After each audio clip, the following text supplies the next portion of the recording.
while I'm admitting all the participants, let me give you some more information about the webinar of today. As a Thai Italian Chamber of Commerce in Bangkok, we are launching this webinar series to promote hospitality business among our TICC network. Today, we touch the Thai Hotel and Hospitality Business Series, enhancing awareness among this industry that is very strong in Thailand, and hopefully aiming to reopening of the event very soon. Today, we talk about Omotenashi, the Japanese hospitality by Okura Prestige Bangkok. Our speaker, as I mentioned, is General Manager of Okura Prestige Bangkok, Mr. Niek. He has a very long experience in hospitality. He's a hospitality professional from Enschede in the Netherlands and holds a bachelor's degree in hotel management and master's diploma in the international service management, both from Christelijk Hogeschool, North Netherlands.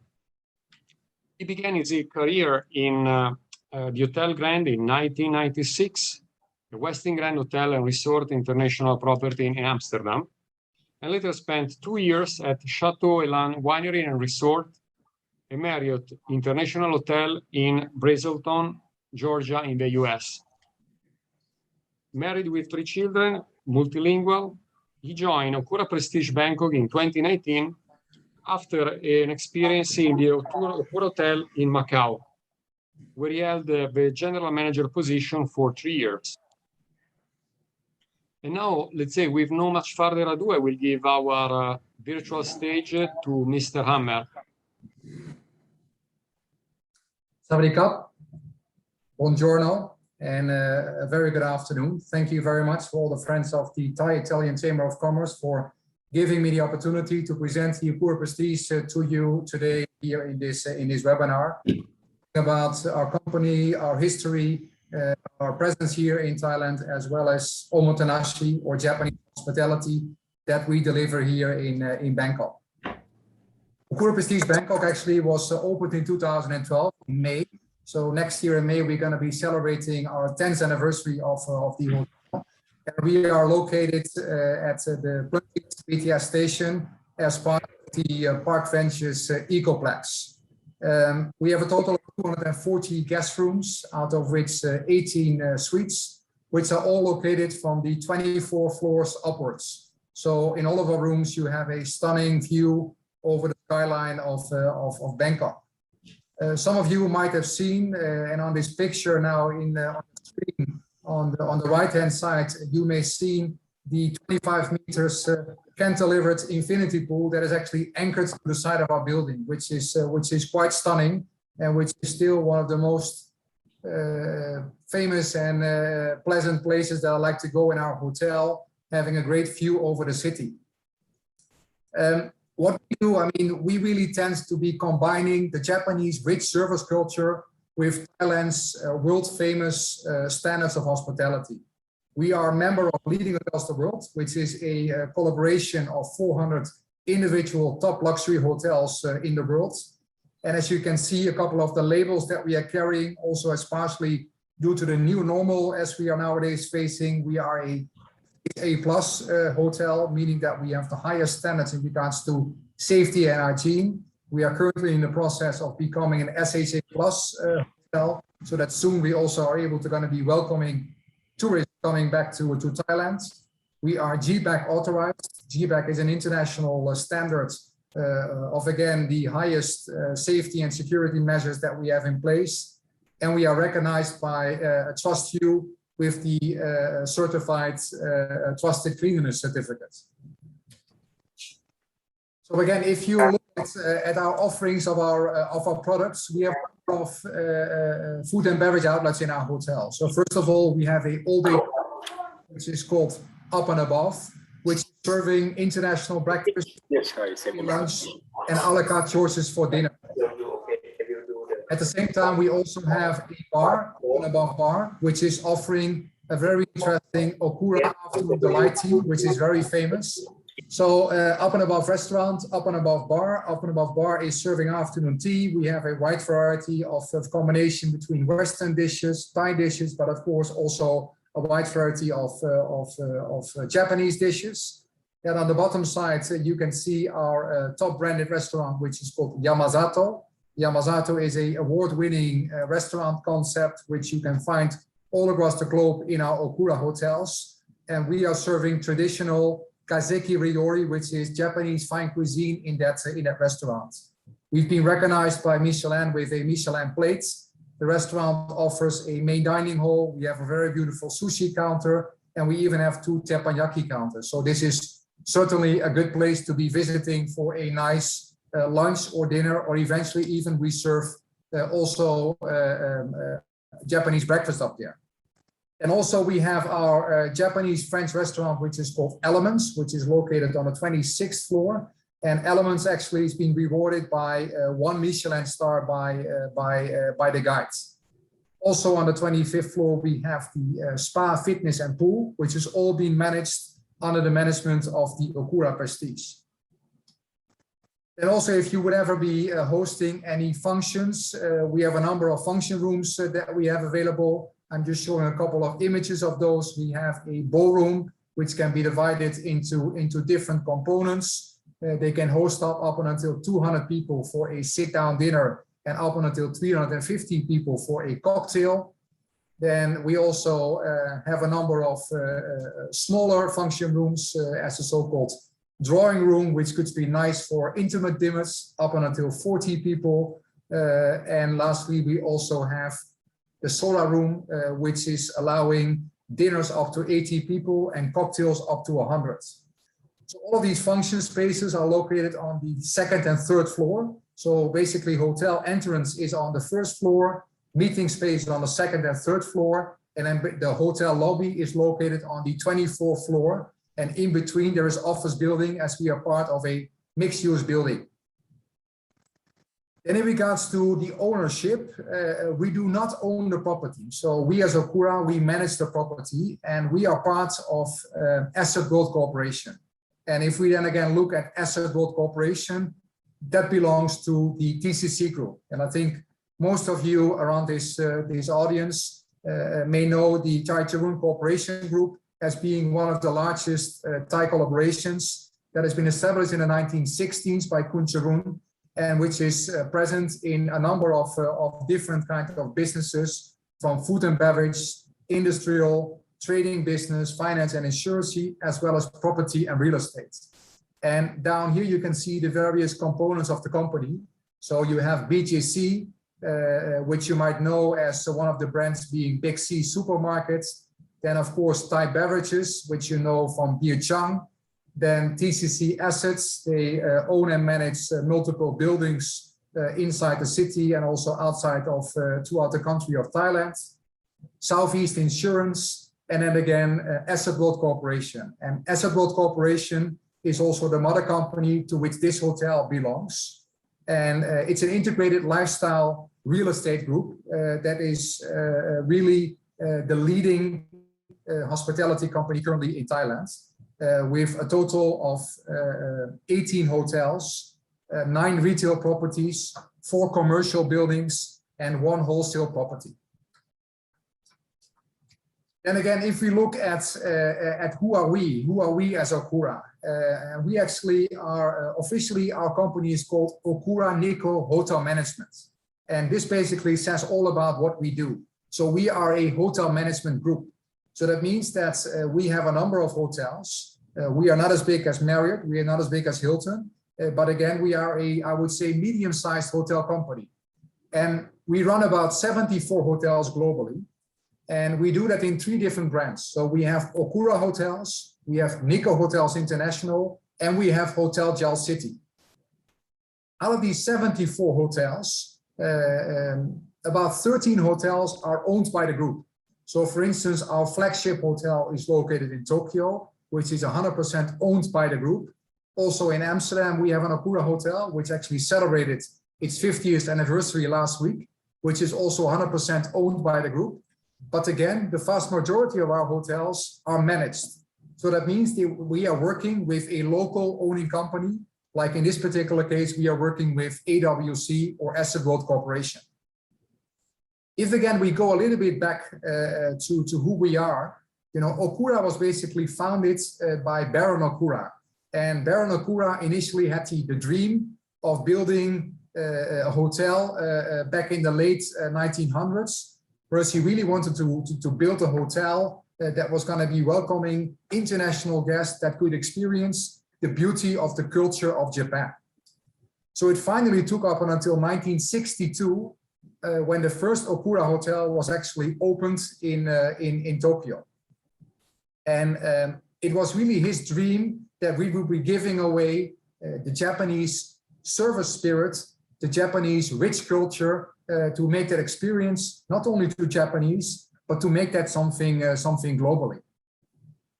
If again we look at Okura Nikko Hotel Management Group, like I said, we have 3 different brands, and the corporate philosophy of our group is that we want to be delivering best ACS, as we call that. So our key focus is best accommodation, best cuisine, and best service.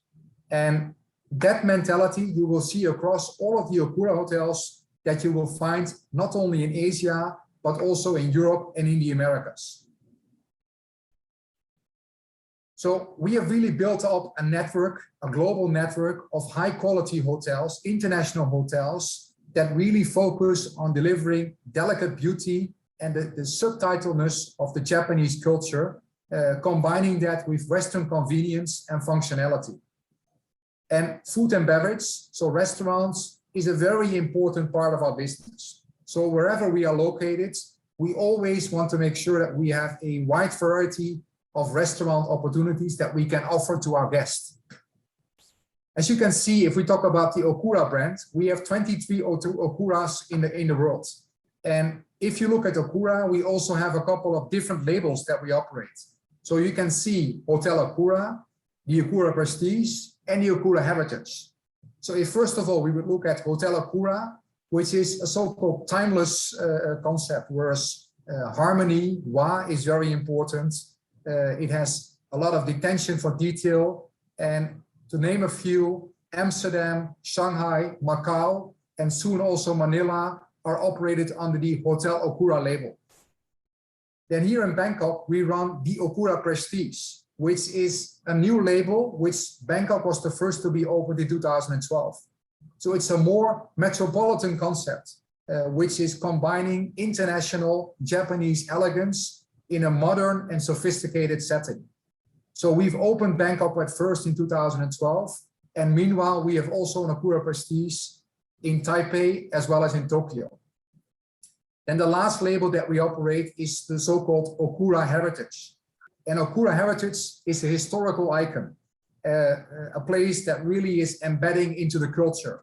And for those of you that have been to Japan, you could say it as a more kind of a very modern style ryokan hotel. And this hotel was opened, the first Okura Heritage was opened in the latter part of 2019 in Tokyo. So whenever you have the opportunity, I can highly recommend you to be visiting these hotels, because that is really a very unique kind of hotel. And what is important to know is that in difference to maybe some of the bigger chains, all of our hotels have a very individual character and a very unique flavor. But the one thing that we all have in common is the dedication to Omotenashi, Japanese service culture, right from the heart, to deliver exceptional personalized service with a lot of details throughout your stay. Lastly, to highlight, we have One Harmony, and One Harmony is the loyalty program that we run all across our 74 hotels. So for those people visiting our hotels, they get benefits of staying in the hotels when they are building up points. If again we look at the logo from our hotel, and it's a very nice thing to realize, the logo from our hotel is based on a ginkgo leaf. And a lot of things in Japan are built among traditions and among symbolics. And also if you look at the ginkgo leaf symbolizes long life. And what you can see in the logo, it's 3 different leaves of the ginkgo. But again, if you see the middle part of the logo, you can actually find Mount Fuji, which of course is the famous mountain in Japan from which many people take the inspiration. So this logo that has been in place since the 1962s is really developed into the details. Like I said, what do? We say the art of Okura, we do that in the spirit of Omotenashi. So we really see Japanese hospitality as an art. And the art of Okura is our way to find traditions, authenticity, and craftsmanship. And that is something that you will find across all the Okura hotels that you may gonna be visiting in the future. So what does Omotenashi or Japanese hospitality mean? And it means something that is really coming out of yourself. So if we talk about it, if we would have to be defining that in words, we would say it is all about genuine gratefulness, thoughtful service, special relationships, about blending cultures, finding East with West and making that a stronger relation. We are pursuing for perfection and we have devotion to detail. So we adhere also the Kaizen philosophy. So we believe at Okura that what we do today can be done even better tomorrow. So we are always looking for continuously improvement of our brands and of the services that we offer. And we do that always with a very personal touch, which to us is very important. A guest is not a number. A guest is a very unique individual that is a very specific way how to be serviced. And that personal touch differentiates us from other hotels. And we are discretionary. I mean, I always say, sometimes in the world, you know, as hoteliers, we always want to be discreet about the way and who are we servicing. But nonetheless, we deliver quality throughout the entire hotel. And we do that from the suites, so from the room product, up until the cuisine that we deliver.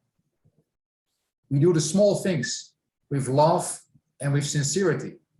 And that's what we call art, the art of Okura. And we do that with a sense of pride, in the spirit of Omotenashi, with the care from the heart. And the art of Okura is our way of how we are welcoming our guests, to make our guests really feel valued, to make them feel special, to give them the wow and wonder, as we say, and to really make them to experience the exquisite. Like I said, the art of craftsmanship is something which is always expressed in the culinary diversity of our restaurants. Food and beverage is a very important component of our brand. And we really believe that no matter what crisis we are facing, people will always gather and people will always get together to have a nice meal together. And that's also the reasons why we also strongly believe that we want to make our restaurants a destination on its own. So we want not only to be servicing our hotel guests, but we want to be connecting with the local community. So we want to be building up a clientele of local customers that are going to be visiting our restaurants. And many of those restaurants have also been recognized by Michele. Like I said, here in Bangkok, we have a Michelin star for Elements, and we also have a Michelin plate-rated restaurant called Yamazato. So, but no matter what we do, we always look back at age-old traditions, authenticity in the way how we prepare, and we search for the very best produce. So we source for the best ingredients, which 90% of the ingredients that we use in Yamazato are directly imported from Japan, from the Tsuki fish market. And again, it's not only about that, it's also about the atmosphere. So it comes back in the way how we present ourselves in terms of the kimonos that the ladies are wearing, and always the present service, but always to make that invisible. Traditions and authenticity is something which is very important to us. And you're going to be seeing that coming back in multiple ways in our hotel. And I've just highlighted a couple of them over here. For instance, what you can find in all of our guest rooms is a so-called yukata. I mean, what we in Western world were using as a bathrobe, in Japan, people are using a yukata. And a yukata is basically a casual summer kimono that people would be wearing once they're going to be reaching their home. So it's a very light, casual way how you can be moving around in your house. And that kind of atmosphere we also want to be creating at the time that people are going to be staying in our hotel. At the same time, what we also do, origami. And you can see down here the origami grain bird. And the grain bird is handly folded by all of our team members. So everybody in our hotel knows how to fold the Japanese crane bird. And we present this crane bird during the turn-down service. So in the evening, when we're going to be preparing our rooms for the guests to get ready to go to sleep, we put the crane bird on top of the pillowcase. And again, also the crane bird has a very important meaning. It's all about longevity. It's about good health. And the crane bird is believed to be living for over 1,000 years.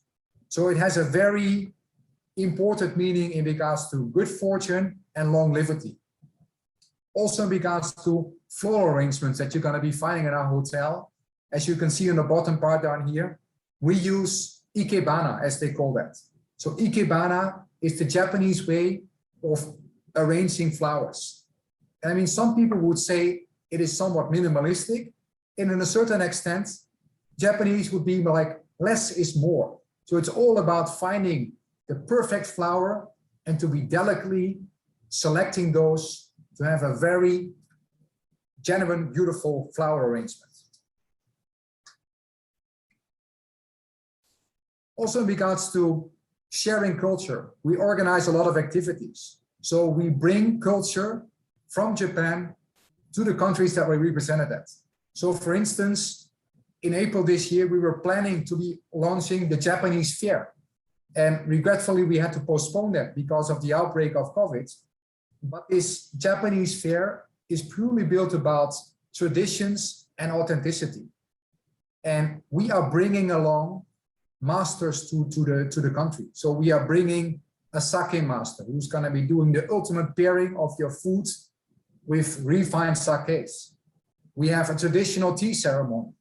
We have a wakashi master. A wakashi is a kind of Japanese confectionery.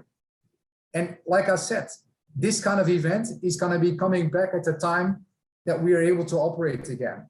And in the years to come, we're going to be showcasing various prefectures from Japan. And I'm going to show you a small little video about how this Japanese fair looks like. So again, if we then look at traditions and authenticity, this is very important in Japan. So whenever we are celebrating special days in Japan.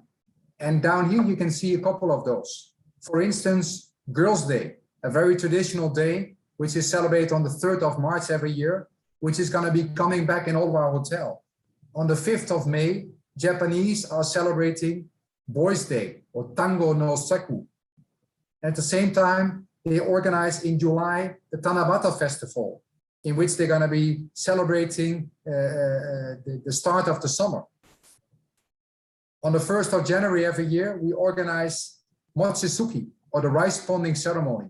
A very important tradition for Japanese people, that on the first day of the new year, that they're going to be ponding the rice to be welcoming the start of the new year. And also the way how we are wrapping things. We are not using just simply wrapping paper. We are using, as you can see in the top middle part, a furoshiki, which is a Japanese cloth. It's a way of how to wrap it. And you can find that coming back when people are going for their lunches. They are always wrapping it, not in a plastic bag, but they're doing it delicately in a very nice, beautiful furoshiki.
This is what we call the new normal. And that's something that we have discovered over the past year and a half. We had to kind of reinvent ourselves. And if you would look at hospitality, I would say we are kind of a dinosaur. So the way how we've been doing business has always been the same. But again, over the past year and a half, we had to think out of the box. So we really had to realize ourselves that the world has changed, that there's a lot of developments going around us. And that most importantly, that the impact of COVID-19 has been very substantial.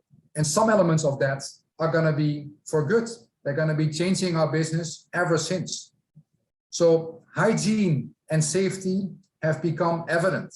So it's very essential for us to really elaborating on that aspect. So that's also what I call the new normal will be something that is coming across of us.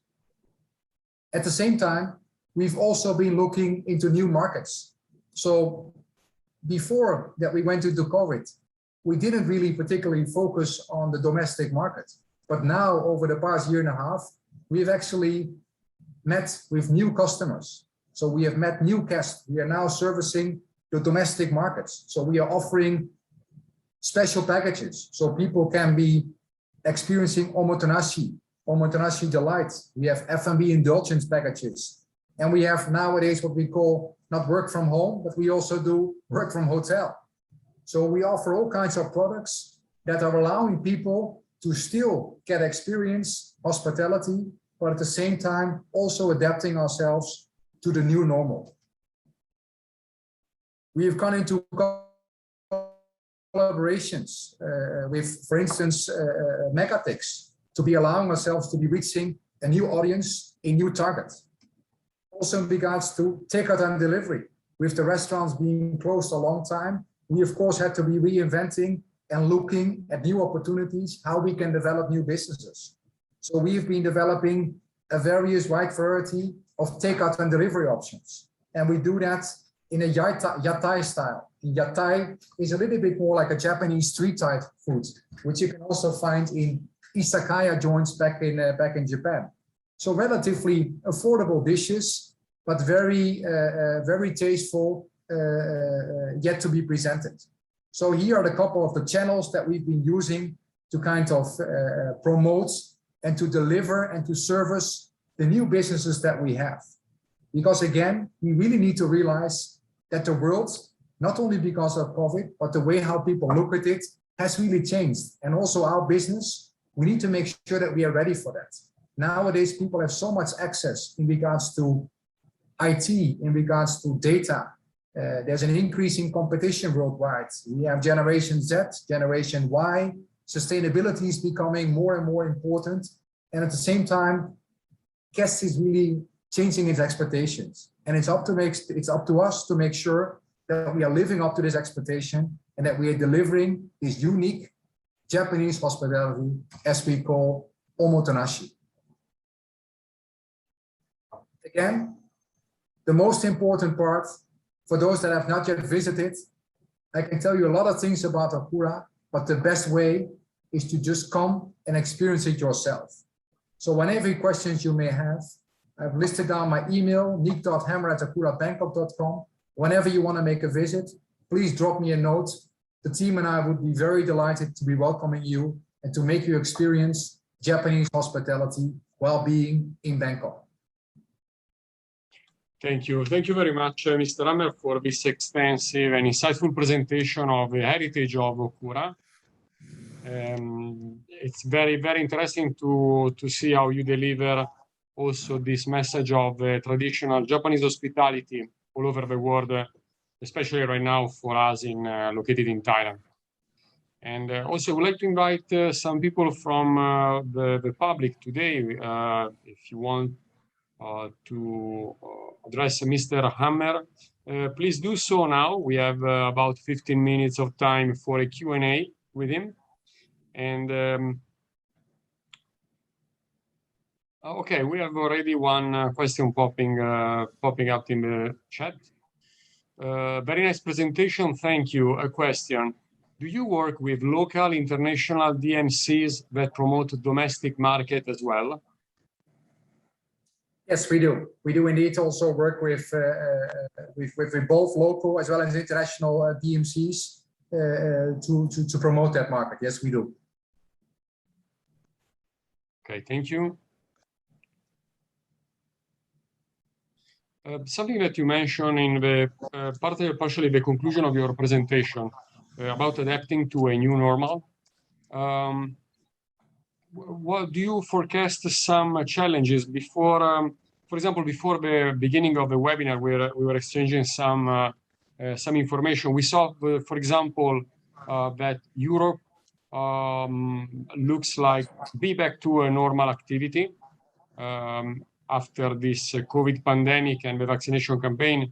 Of course, Thailand, we saw, is a bit behind this situation, but we see that is slightly recovering, and also the let's say the regulation are kind of getting easier for everyone in Thailand.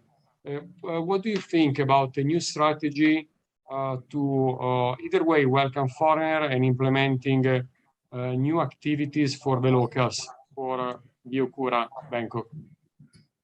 Well, I think, we have to be realistic, and I'm not going to be lying about this. I mean, the hospitality business in Thailand represents more than 20% of the GDP. But at the same time, we also have to realize that the vast majority of the let's say staying business that we have had in our hotel before was coming internationally. And now with us servicing the domestic market, I would say that the average pricing of luxury hotels in Bangkok is about maybe at 50% of its previous rates. So it becomes quite difficult for the hotels. It's really important that to make our business sustainable, we need to be welcoming international tourists again to Thailand. And like I've said, we have been able to learn a new clientele. So we've met a lot of new local guests. Some of those will be permanent guests, and some guests may also have the opportunity to kind of experience different kind of hotels. Because the one good thing about this current situation, whenever you're located now in Thailand, and if you're going to be traveling, and whether you do that in Bangkok or whether you do that in Phuket, Samui, or in Chiang Mai, you have a lot of choice opportunities to stay in beautiful hotels. Because even before COVID, I think that Thailand was offering the best hotels available in the market are present in this country. And the specialty about this country is, apart from us delivering Japanese hospitality, I dare to say that Thai hospitality is really phenomenal. And it also strengthens me in the outlook, looking at the business. I really believe that as soon as the borders will reopen, that the tourists will know how to find Thailand. Thailand will never lose its appeal. People will always love the diversity of this country, whether that's about the city life in Bangkok with all its offerings, whether that's the islands life in Phuket or Samui, whether it's the nature in Chiang Mai or in Koh Yai. Thailand has so much to offer.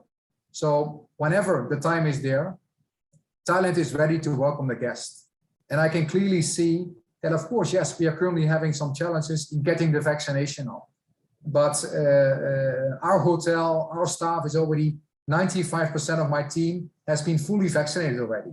So you can clearly see that the Thai people also know the importance of getting vaccinated.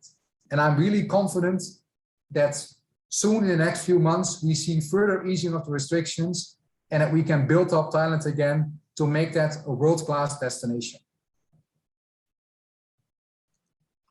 Thank you very much. And for example, talking about sustainability, we saw that right now, globally, we're talking much more about the sustainable business, sustainable society.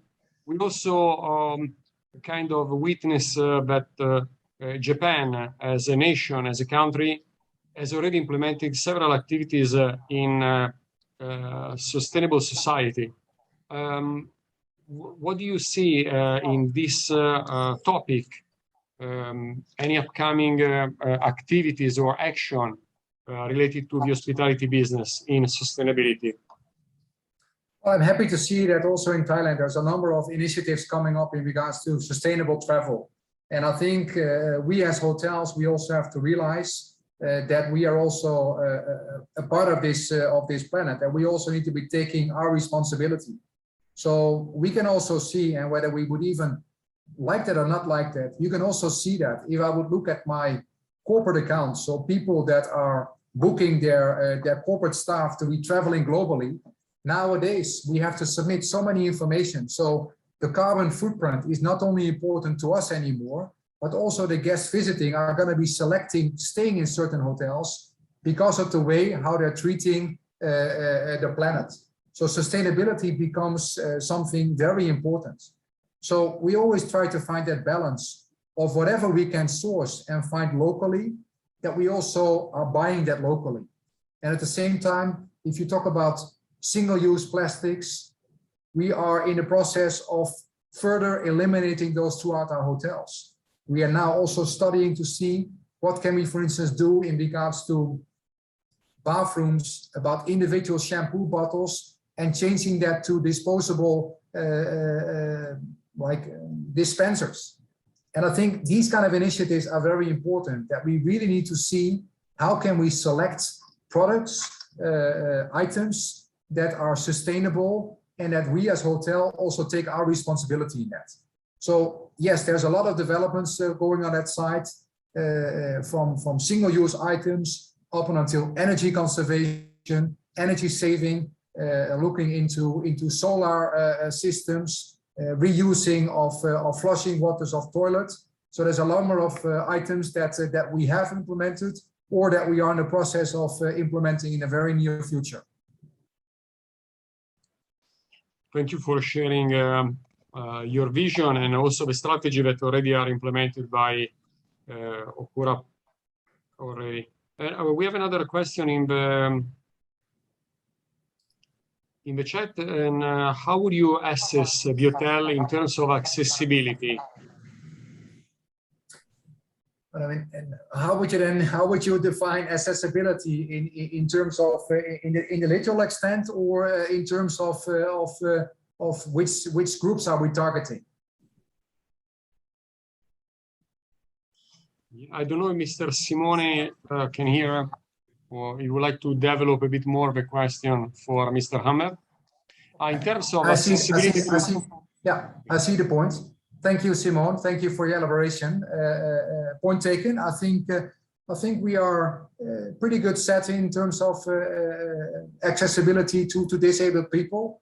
The building is fully accessible, even though we are part of a mixed-use building. We have good access for people that have a certain disability and or eventually even would be using wheelchairs. Also in the hotel, we have a total of 4 disabled rooms that are also catered and set up for those people with a disability. And all areas in the hotel are either reachable by same flat floor level or are accessible with people by elevators. So the accessibility for us is very important. Inclusion is something which in our industry, and whether that's disability or whether that's transgenderness, I think for us it's important that inclusion is something which is essential in the way how we operate business. Thank you a lot, and thank you to Mr. Simone also for assessing this point. Let's say I would say one last question before we head to the conclusion. For Okura Prestige and the group, do you need anything that you think is going to be innovative? Are you looking for some type of business partner in the next future that might make Okura giving a new type of offer for, let's say, the new normal? For example, you mentioned before about, let's say, smart working facility for people locally in Bangkok to be used in Okura. Let's say if you are looking for some innovation, would you like to give us a pitch in this presentation anything that could be interesting to develop in the coming weeks or months? Well, I think, like I mentioned before, I think hospitality industry in itself is, I would say, somewhat kind of a dinosaur. So we used to be doing things in a very traditional way. And at the same time, we also didn't always kind of adapt, change, or were open for renewals, because the fact that we always felt like certain things were simply not matching with the way how we want to be doing service. And for instance, if you say, in the way how we deliver contactless service at the moment, we always want to be physical delivering service, but we can also see a trend now that people want to be having remote access. So if you would ask me the question 5 years ago, whether we would have in our industry a wide acceptance of like self-check-in opportunities, I would say no way, because we are in the people's business. But nowadays, even in luxury hotels, you can see that people are inquiring about these opportunities. So people have a lot of access to information. They have a lot of access to new technology. And I think implementing technology without compromising on your service levels, that's something that we've learned in the past year and a half, that we need to be looking how we can work faster, smarter, and better without doing any compromisement to our service levels. Let's say in these terms, all the customer relationship software is developing quickly, probably. I believe that in this field, as you mentioned that hospitality business was a kind of a dinosaur, but in terms of CRM, probably hospitality business is pretty advanced, and probably right now also with new requests from even the digital entrepreneurs or digital nomads. Probably in this field you are actually up to date. Well, I mean, if you look at our business, if you would say maybe 10 years ago, our sales and marketing department would be generating about 80% of my business by physically making phone calls or by visiting clients. And I mean, nowadays, about 70% of the business that we run is all being done online. So, people are finding different sources. So that also requires us to be critically looking at the staffing structures that we have in place in our hotel. Are they still applicable to the current environment? Or do we need to be redeveloping that and need to make sure that we are aligned and that we as a company are investing in digital marketing, in digital platforms to make the guest journey smoother, faster, and better. And I mean, that would mean that we, again, as hotel, are also to be able to work faster, smarter, and better, and to spend the time really on those contact moments and to engage with our customers. Yeah, thank you. Thank you for sharing. It's actually very important. And I believe that also these keywords might be also the signature of Okura. So working smarter and faster. Yes, I mean, that for us is important. And I mean, that is also something which our owning company, one of the credo of our owning company is building a better future. And I also have to give kudos and credits to our owner, AWC Group, for the way how they've been supporting our hotel in the past year and a half, because this has certainly been a very difficult and challenging period for our business. But at the same time, we luckily are having an owner who really has a long-term vision on how we can develop our hotels and how we can keep Thailand as a beautiful destination for people to visit. Absolutely, I 100% agree. And again, thank you for being with us today, this afternoon in Bangkok. I think we are approaching now the end of our webinar. I just want to share a reminder for the participants. First of all, thank you for attending, like so many this afternoon. You will find this webinar recorded in a few days on the TICC YouTube channel, so you can look for it, subscribe, and just wait 3-4 days to have this webinar online. And I would like to thank our distinguished guest, Mr. Hammer, Thank you a lot for this insightful presentation and sharing the heritage of Okura Prestige. Thank you so much. Thank you for this opportunity. And once again, for anybody of questions, please feel free to reach out to me directly. And I hope that we are able to welcome you with this beautiful view of our pool, actually, that you can see on the screen right now. So thank you very much and have a great day. Thank you. Thank you. Thank you, everyone, and have a great day. Thank you, Niek. Thank you a lot.